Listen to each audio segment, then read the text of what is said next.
What's going on, my creatures of the night? Good to see each and every one of you again. Welcome back to the eternal pits of fiery hell, or I meant the fiery pits of eternal hell. But it's all good, you're just in my room. And, we're doing a classic album review today. An area of music that I don't really talk about much. Believe it or not, outside of the music I'm mainly known for being into, that being metal and goth, I'm a huge fan of The Weeknd. And I've always liked that kind of R&B stuff here and there. If I'm feeling a bit more mellow, I'll go for that. But The Weeknd, I've been listening to him since like 2011. He's from my home city, actually, Toronto. And I remember like he was singing on Yonge and Dundas Square, and like, you know, there's videos of him singing on Toronto buses and stuff, and it's crazy to see how far he's come all these years later. But going back to 2011, in this this mysterious mixtape started surfacing the streets of downtown Toronto, and even the local radio stations. And this mysterious mixtape was entitled House of Balloons. No one truly knew who exactly The Weeknd was or what he was about at the time, but when he dropped House of Balloons, he came in with a bang, man. Songs off of this mixtape were playing on mainstream radio stations in the city, and it just blew up quite like nothing I had heard before. The combination of R&B soul with the shoegazy, alternative, trippy vibe created this dark, twisted, sex-infused, drug-induced, sociopathic, deranged, beautiful masterpiece. This, in my opinion, is one of The Weeknd's best projects until this day. Now let's start with the intro track. As I say, the intro track is always important for me. We start with the song High for This, and I get fucking chills when just talking about this song. Like, everything I just described earlier, like, everything I described about, just now, the darkness, the ethereal, mysterious aura, the vibes, this song had it all, you know.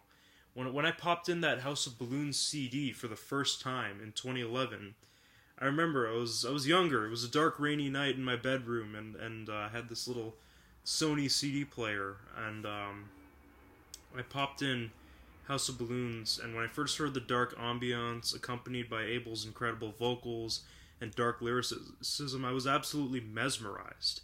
I asked myself, you know, who is this dude? And I couldn't wait to hear the rest of the album, let alone the future years to come. There's a lot to look forward to when you pop in this CD and hear the song High for This. The Weeknd really takes you on this fucked up roller coaster of emotions, and this song represents it the best, I think.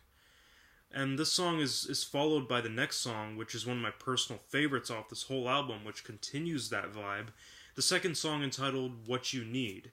And this song, once again, like I said, has that mysterious, dark yet beautiful kind of late night vibe, you know. The trippy R&B chords accompanied by Abel's slightly filtered vocals create this aura of mystery and darkness, with the lyrical addition of love, sex, and romance depicted in a very dark matter that I truly felt. I truly felt it, and I was able to relate to it in my personal relationship experiences, both back then and now. This song is absolutely phenomenal, and I highly recommend it. The ethereal ambient darkness takes a twist into a happy-sounding, jumpy, energetic, yet terrifying mystique. This song, possibly one of the highlights of not just this album, but Abel's entire catalog of music. This remains one of the best, most iconic songs he's done yet, and it's called House of Balloons / Glass Table Girls, which, like I said, starts you off with this happy, jumpy, uplifting, yet terrifying vibe. The Susie and the Banshee samples really got my attention. The lyrics are absolutely terrifying, but the way Abel sings it, he glamorizes what's going on in a sense. And then the beat switch. I get chills when talking about this. When I first heard that beat switch into Glass Table Girls, I was fucking terrified. like, I was genuinely scared for this guy. Like, my jaw dropped. Everything that was glamorized and viewed in a positive, uplifting sense suddenly dropped, and you saw the true darkness that was going on behind the beauty, behind the curtain, in a sense. All the curtains were open, as Abel takes you through this cocaine-induced, fucked up experience, and it's just awesome. The song is fucking incredible. I remember the first time I heard it, and like I said, my fucking jaw dropped. I was fucking terrified of this guy, you know? I remember thinking, like, did he just fucking say that? Like, holy shit, did that just happen? Like, this song is a beautiful dream turned into a terrifying nightmare. And you need to hear this song, basically. Even if you're just a Weeknd fan in general, this is a song that you need to hear. And when that night comes to an end, you are taken to the morning, the next track on this album, which is quite a solid track. The use of classic synthesizers and the guitar definitely showed that the album was unique. The lyrics, once again, take you through that fucked up, sociopathic, yet sexual and romantic roller coaster. Songs like Wicked Games also give off that same vibe, with much more darkness incorporated into it. Wicked Games was one of the songs that actually made the radio along with High for this, and was definitely a good track. The Party and the After Party was a smooth track as well. Abel's vocals are just smooth, soft, and beautiful on this one. But this song, like most, showed that the overall production and the instrumentals are just as fucking phenomenal as Abel's vocals.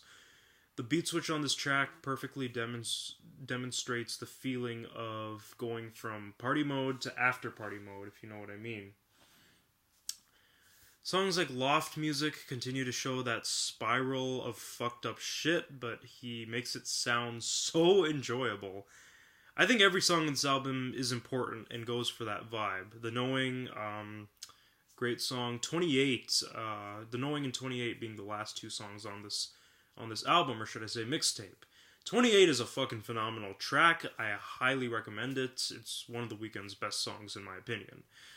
Honestly, I always loved this mixtape from the day I first heard it. I remember discovering it about 7 or 8 years ago. Being someone who lives in Toronto and who works in the music industry, this album is extremely influential to me as an artist and as a music listener. The darkness, the vibes, the mystery. Abel was definitely something special, and it is awesome to see another one of Toronto's homegrown talents succeed the way The Weeknd did. This is the first of much more to come from The Weeknd, and I'll be going through his entire discography and reviewing all his mixtapes, all his albums, EPs. I'll go through it all, but I'll start with what really lit the spark for him, and I started with this one, and I'm glad. You know, this is one of the albums outside of what I am typically into, metal and rock and goth and stuff, that I really fucking love. Because this album does have a bit of that goth vibe. It does have a bit of that alternative vibe. You know, all in all, it's just fucking great. And I have nothing bad to say about this. This is one of The Weeknd's best projects. But yeah, thank you for watching, and rock on. Merry fucking Christmas, all of you.